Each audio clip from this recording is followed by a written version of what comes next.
Okay, let's talk about chasing something huge. That long, often really painful journey towards a goal that just feels out of reach year after year. Yeah. And then finally, the moment it happens, you know, that eruption, the payoff after just incredible perseverance. Mm. Today, we're taking a deep dive into one of sport's most captivating sagas, the quest of the Royal Challengers Bengaluru cricket team, RCB, to finally win the Indian Premier League title. It's a story that's been unfolding for nearly 2 decades, isn't it? Yeah. Filled with incredible highs and some truly, truly brutal lows. Right. We've been digging through the material you shared.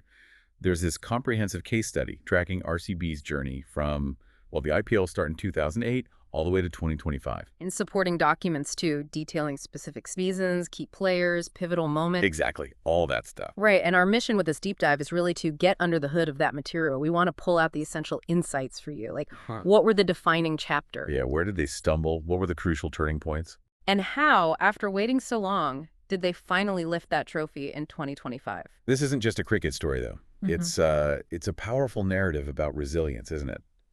Managing expectations, the sheer grit it takes to stick with something that seems impossible. Totally. It's about building a team, dealing with immense pressure, and what happens when hope meets reality again and again. The lessons here, they stretch far beyond the boundary rope. Let's rewind right to the beginning then. Let's do it. Absolutely. So, the material tells us RCB was one of the original franchises back in 2008, launched with massive fanfare. Oh yeah, huge buzz. Backed by a big business name, captained initially by a cricketing giant, Rahul Dravid. The hype, the expectations, they were just through the roof from day one. Exactly.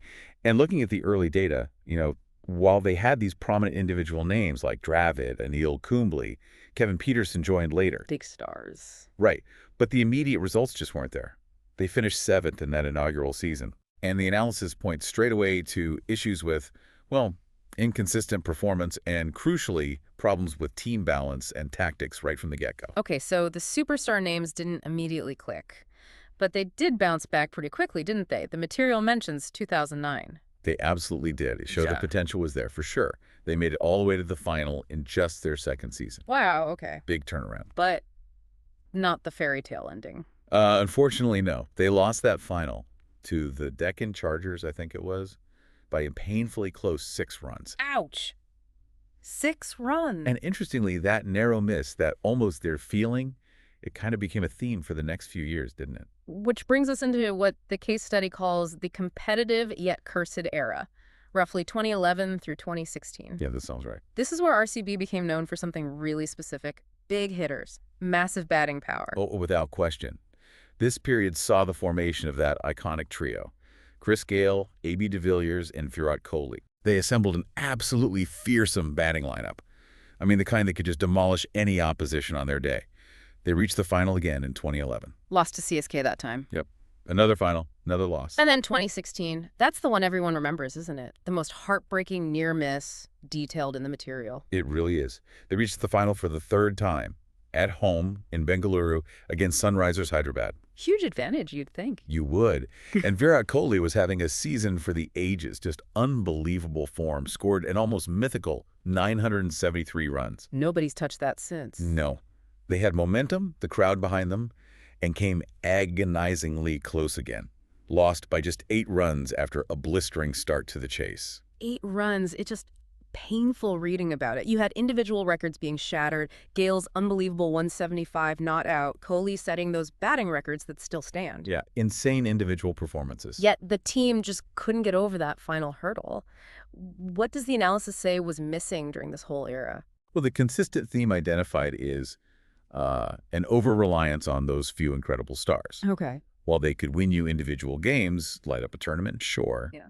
The core problem was a consistently weak bowling attack and, well, a lack of overall team depth. Right. If Gayle, AB, or Kohli didn't fire, the team often really struggled to put it together. And that's fascinating, isn't it? You had arguably the most exciting players in the world, capable of winning games single-handedly. Absolutely. Box office. But the fundamentals needed for winning a championship. Yeah. That balance, depth across batting and bowling just weren't consistently there. Exactly. It's a powerful reminder, really, that individual brilliance gets you far, but it takes a complete team to go all the way. Absolutely. And the lesson pulled from this period, just looking at the results in the case study, is pretty clear. Consistency across the whole squad matters more than just relying on flash or a few superstars.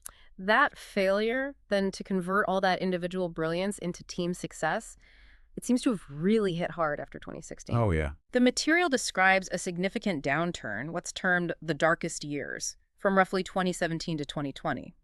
This is a really tough period for the franchise, for the fans, Yeah. everyone. The team finished at the bottom of the table not once, but twice. Bottom. Wow. 8th in 2017 and then dead last again in 2019. Wow, from finalists to bottom of the pile. That's a steep fall. What was the impact, according to the analysis? It placed enormous pressure on everyone involved, just immense.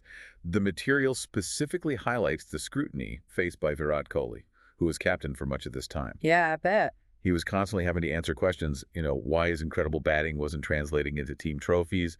The weight on his shoulders must have been huge. And the fans, the famous Esala Cup Namdu, this time the cup is ours. That whole mantra became almost bittersweet, didn't it? But they were still there through it all. Incredibly loyal fan base.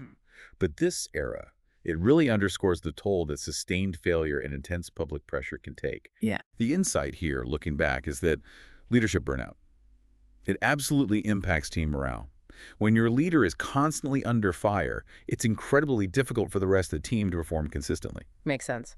So, okay, they hit rock bottom. Where do you possibly go from there? The material shows a definite pivot, moving into the rebuild and reinvention phase from around 2021 to 2023. Yes, this marks a really conscious, strategic shift. You can see it in the documentation.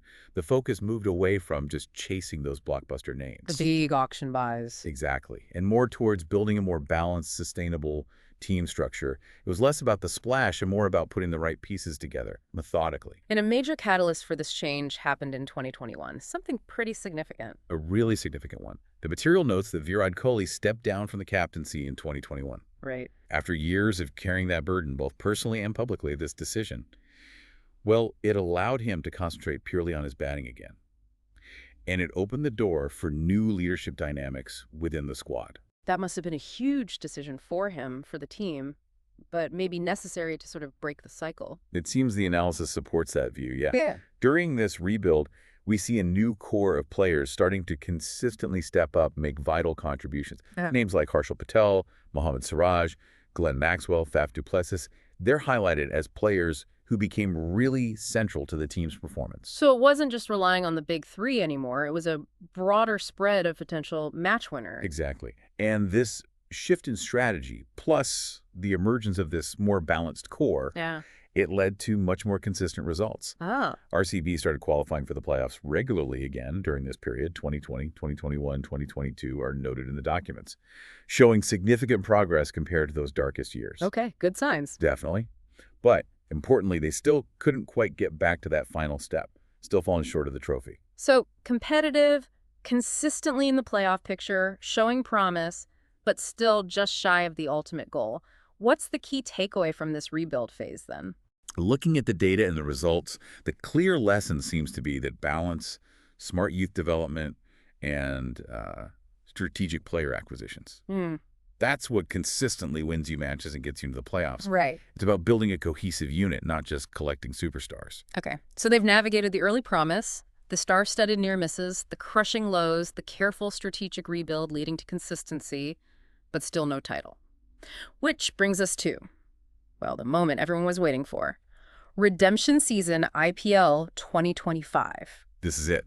The season detailed as RCB finally breaking the curse, clinching their first ever IPL title. Finally. It ended that almost unbelievable 18-year wait for the franchise and their incredibly loyal fan base. 18 years. How did they finally do it in 2025? What was different? What clicked? The material really emphasizes that the 2025 win was the combination of that rebuild strategy we just talked about. Okay. It highlights a true team effort, contributions coming from everywhere in the squad, not just one or two guys. They'd experienced leadership in place.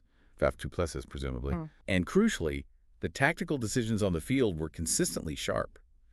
It just wasn't solely about individual brilliance anymore. Can you give us some specifics about the final itself? Who was it against? How did it go down? Right. The 2025 final was against Punjab Kings. And Kind of poetically, RCB won by a margin that mirrored some of their past heartbreaks, winning by just 6 runs. Wow, 6 runs again, but on the right side this time. Exactly. The analysis of the match points to a hugely disciplined bowling performance as being absolutely critical. Ah, the bowling finally clicked. It seems so. The spell bowled by Krunal Pandya is specifically highlighted 2 wickets for just 17 runs. That really choked Punjab's chase at a key moment. Clutch performance and the emotional side. I mean, for a team and a fan base with such a history of heartbreak. Oh, the emotional weight was just immense. You can almost feel it reading the descriptions. The material describes the raw emotion, especially for players who'd been with the team for a long time. Like Kohli. Exactly. Virat Kohli's innings of 43 in the final was vital, yes. But perhaps the most powerful image captured was him. Yeah. Well, the heart and soul of the team for so long. Crying in his wife Anushka Sharma's arms after the win. Yeah. After years of carrying the pressure, the near misses, that whole choker narrative that was so unfairly attached sometimes. That was his personal redemption too. Yeah. Huge moment. It makes total sense that those specific moments, both the good and the bad, are woven through the source material, really illustrating this whole journey. Yeah. Beyond the finals, what are some other moments highlighted that kind of defined their path? Yeah, the material includes several examples that show different facets. For instance, the 2025 chase against Lucknow Supergiants, they successfully chased down 228. Wow, 228. That's noted as their most successful chase ever. It demonstrates the peak of their batting power in that winning season. Okay. Or going back way back to the 2016 season, there's a note about a chase against rising Clune Supergiants, winning under pressure. Shows the fire was always there, even in the near-miss years. There's also the sheer dominance, like winning by 130 runs against Pune Warriors India in 2013, or a successful chase of 203 against Kings of Punjab way back in 2010. Just showcasing their attacking intent across different eras. And what about those moments that felt like crucial steps towards that 2025 win? The ones where you felt, okay, maybe things are genuinely changing now. Definitely. The 2024 season is a prime example highlighted. The analysis points to this remarkable turnaround after a really poor start. They won 6 consecutive matches just to qualify for the playoffs. 6 in a row, just to get in. Yeah, including a virtual knockout against CSK, scraping through on net run rate. That showed incredible resilience and fight. That belief was building. Okay, that's huge. Then leading into the 2025 final, their qualifier 1 win against Punjab Kings is noted they chased down a significant target with 10 overs to spare. 10 overs. A record margin in an IPL playoff match in terms of balls remaining. That signaled they were peaking at the absolute perfect time. Dominant. And individual players stepping up in clutch situations, maybe beyond the really famous names. Yes, absolutely crucial, and the material highlights this. Yash Dayal's nerveless final overs, successfully defending targets against CSK in key matches in both 2024 to qualify and 2025. Wow. Ice in his veins. Seems like it. And while we talk about team effort, you still can't ignore Virat Kohli's 8 IPL centuries. The analysis shows how often these were match-winning innings, a cornerstone of their batting for over a decade. True. Going further back, that classic 2012 partnership between Gale and Kohli against Delhi Daredevils at 204-run stand perfectly captures the destructive potential of that earlier era. Right, the sheer firepower. And as we mentioned, Krunal Pandya's spell in the 2025 final was instrumental. Even a single outstanding fielding moment like Govinda Mendy's best catch of the season in 2025 is included because it highlights how every facet of the game contributed to that final success. It wasn't just one thing. So all these different moments, these distinct phases, they really weave together to form this incredible narrative arc, don't they? From the initial high expectations and that quick reality check. Yeah. Through the era of brilliant individuals but missing pieces, hitting absolute rock bottom, undertaking that painstaking rebuild focused on balance, to finally, the ultimate triumph in 2025. It really does bring you to the question of legacy.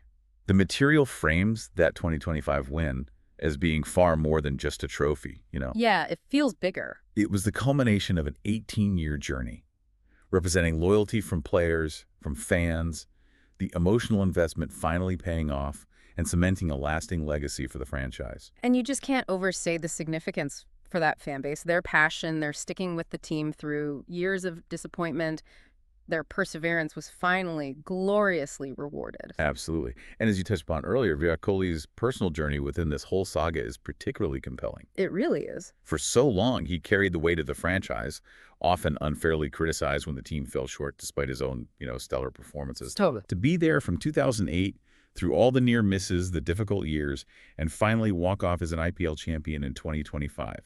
It's a complete redemption arc for him personally, one that resonates really deeply. This whole journey, it really offers something for all of us, doesn't it? Even beyond the sport.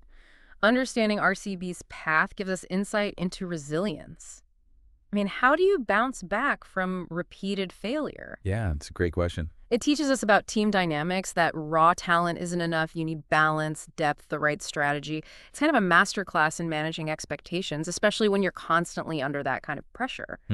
And ultimately, it's just a powerful, tangible example of what persistence and unwavering belief, even in the face of overwhelming odds, can eventually achieve. It shows that even when something feels like it's just never going to happen, staying focused, adapting your strategy, maintaining that belief, Yeah.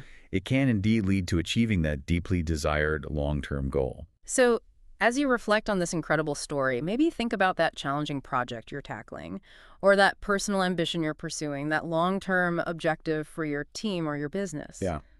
Have there been setbacks that felt crushing? Have you perhaps relied too much on one or two strengths instead of building overall capability? Have you felt the pressure of external expectations? RCB's story, drawn from this deep dive into their journey, offers a powerful message. Even after hitting what feels like rock bottom, a focused rebuild, adapting your approach and unwavering belief in the process can lead to ultimate success. And this journey, it raises a fascinating question to leave you with, maybe something to consider. Right.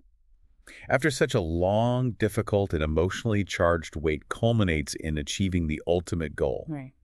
how does the very nature of that success feel when it finally arrives? Right. And maybe more importantly, what does the challenge of maintaining excellence look like after you've finally reached the summit you've been climbing for nearly 2 decades? That's a great thought to ponder.